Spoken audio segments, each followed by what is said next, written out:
Yu Narukami, Makoto Yuki. Yu Narukami, Makoto Yuki. Yu Narukami versus Makoto Yuki is a debate in the Persona universe or fandom that has been going around over since a decade.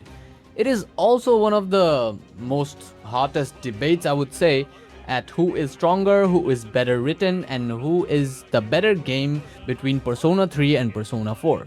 So like with all the information we have about Yu Narukami and Makoto Yuki, despite both of them being like silent protagonists and having like existence threatening powers that are widely considered even outer-versal level in power scaling, it is quite the fun debate to occur naturally because both of them are strong wildcards from the Velvet Rooms, and having their own narratives, their own games adds a different layer of perspectivism in this stake.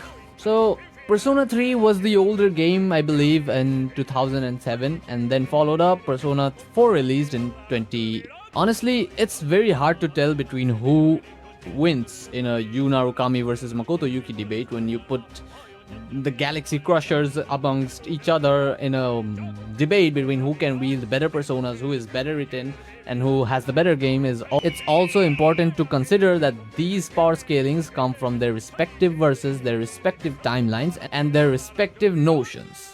So considering those factors, I would make these iterations and I would separate the categories. The better character, the stronger the character, the more power holds in the hierarchy of the ranks and the universe in the fandom or the Persona universe in general, and who is actually stronger amongst both of them. So without any further ado, let's begin. So Makoto begins his journey as a teenager orphan boy at the beginning of the game, coming from a different city to Iwato-dai train station and the Iwato-dai city itself.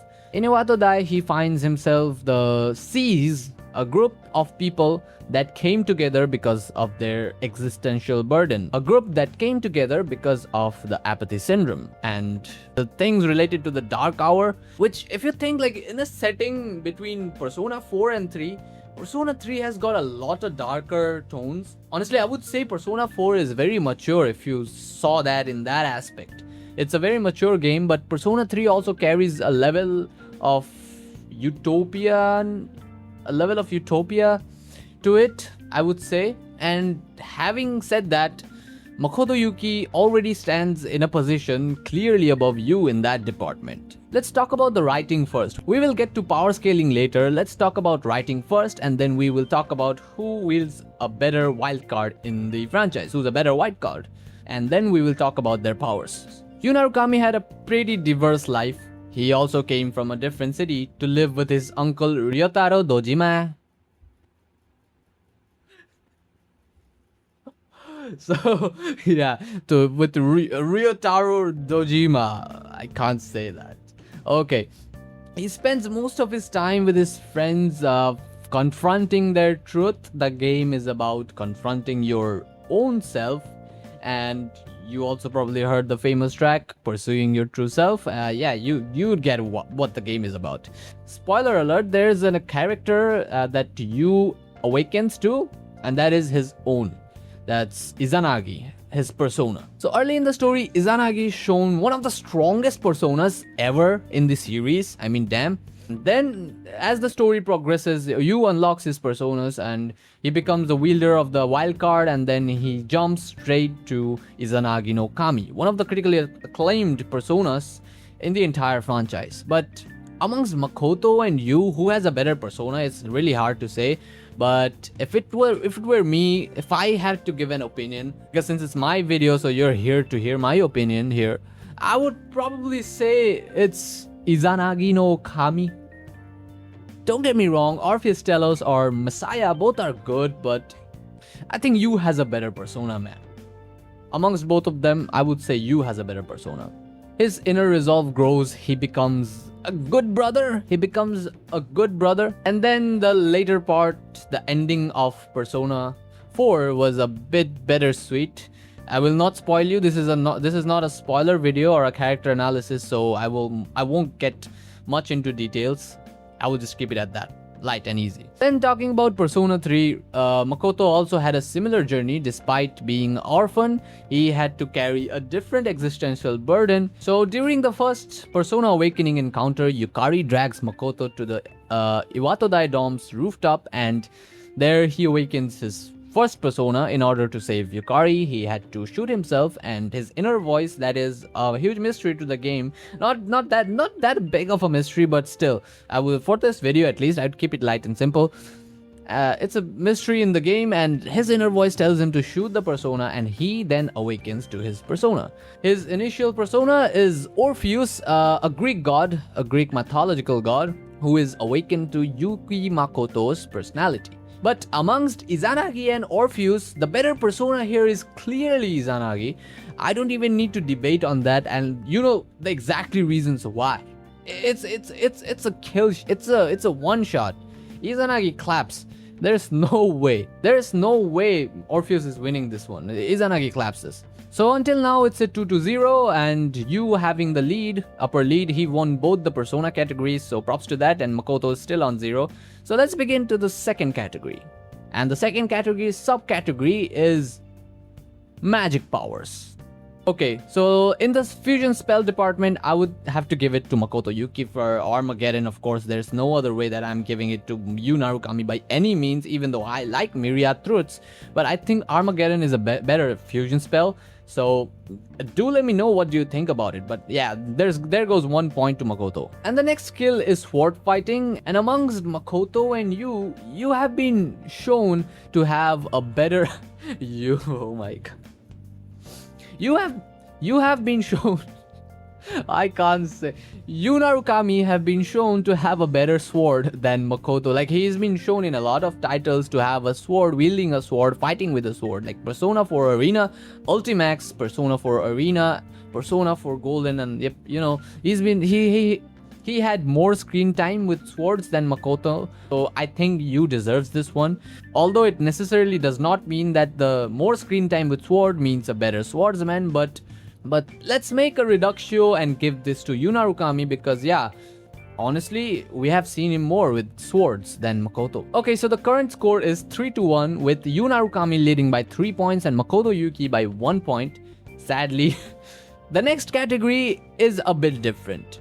It's the Arcana. First of all, Makoto claps this. Now, the Universe Arcana is a mystery to itself. Like, until now, we don't know a lot about Universe Arcana and the answer afterwards, the post story from Persona 3. So I can't really say, although it just looks like World Arcana in design, but they have pretty different roles altogether. Universe Arcana is completely a different mystery, although it does not have any feats, but it has more statements, and Makoto Yuki using it to defeat a greater antagonist, a villain, than Izanami. I would say Makoto wields a better Arcana. Henceforth, Makoto can manipulate multiple personas and more powers that comes with it. Especially, we have seen in the Persona 2 manga, the Persona 2 Sumitobatsu or something. I'm sorry if I'm pronouncing it wrong, but in that manga, there had been pretty clear incidents of Arcanas being revealed, and their greater powers are actually in-depth written there in that light novel / manga. You can read it. That's completely up to you whether you want to read it or not. It's really a good story about the third protagonist of the Persona 2 story. So yeah, having considered that, I think the wildcard department and the Arcana department goes to Makoto Yuki. Henceforth, it's a 3-on-3. So let's talk about their feats now, and yeah, this is a bit complex. Yeah, there needs to be critical thinking here. Okay, so let's start off with Makoto Yuki. Makoto's major feats include defeating the Strega from Chidori Yoshino to Jin Shirato and Takaya Sakeki, all these 3 members of Strega. Makoto also beated the 13 Shadows, the Nyx Avatars and Ryuji, and then the boss Nyx itself. And I would say that's a pretty massive feat, considering Nyx holds a special tier in the verse, inside the verse, inversely. Henceforth, Nyx is a better villain than Izanami and a lot more stronger than Izanami. That's the only factor that's keeping Yu Narukami down from becoming a better and a stronger individual than a Makoto Yuki, because Yu Narukami had actually never really fought a lot of stronger opponents that Makoto has faced, considering and despite his skills in battle and being physically a better fighter than Makoto. And we have seen Makoto also act sometimes foolishly, although Yu does not act that much. Yu is a really smart character compared, even though Makoto is also smart if you treat it that way, but Makoto is more human. First of all, he was apathy, and then it came down to him, to his softer side. Like, he became more connected, more close to his friends, and so did Yu. But Yu Narukami, I wouldn't say had that much of a... Makoto's relationship with C's is a different thing.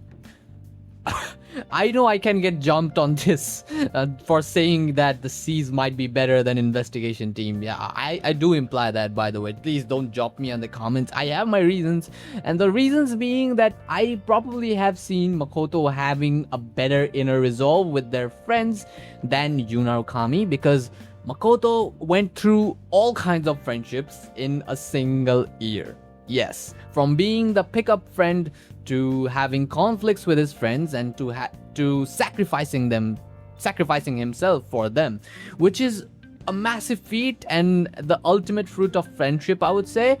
So that's why I still have investigation. I still have, what's it called again? C's over investigation team in that regard. And this is basically my reasoning. Do let me know what your reasoning is. A lot of you like this investigation team because of the friendship dynamics and the friend culture that you have there, with Yu Narukami being the center of the friend group. But yeah, moving on, I would say this writing department goes to Makoto Yuki, and his feats are better, so it's a 5 on 3. Okay, so moving on to the last department is impact. Yes, this is the final department. Impact on the game, impact inversely, impact on the universe, and impact from Persona's fan following. Just because Persona 3 came before Persona 4, I would not give it a natural point over being a better game, a better impactful game than Persona 4. I believe Persona 4 was the better in hand, the best selling Persona game until Persona 5 came. So in that impactful regard, Persona 4 wins. But this video is about Yu Narukami versus Makoto Yuki. So Makoto Yuki had overall the better impact. You can't deny. If Makoto hadn't died, I don't think there would be Yu Narukami, neither Joker. So it's a pretty clear victory for me that I would give to Makoto Yuki, because I damn sure think that Makoto had the better impact overall. So here goes the final rankings. 7 on 3, Makoto Yuki's victory. 7 on 3, Makoto Yuki victory. Hooray! Okay, so this is my opinion.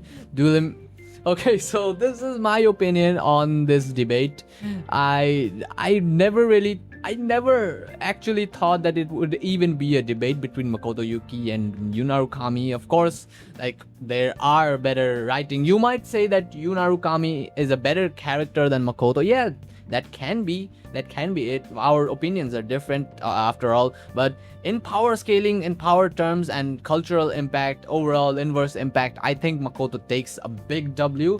It's like a very major difference between both of these characters in impact. So that's my ratings there. So this is about it. I would definitely love to hear your side of the story on the comments, and yeah, just comment a bit, for engagement. See ya on the next one. Bye.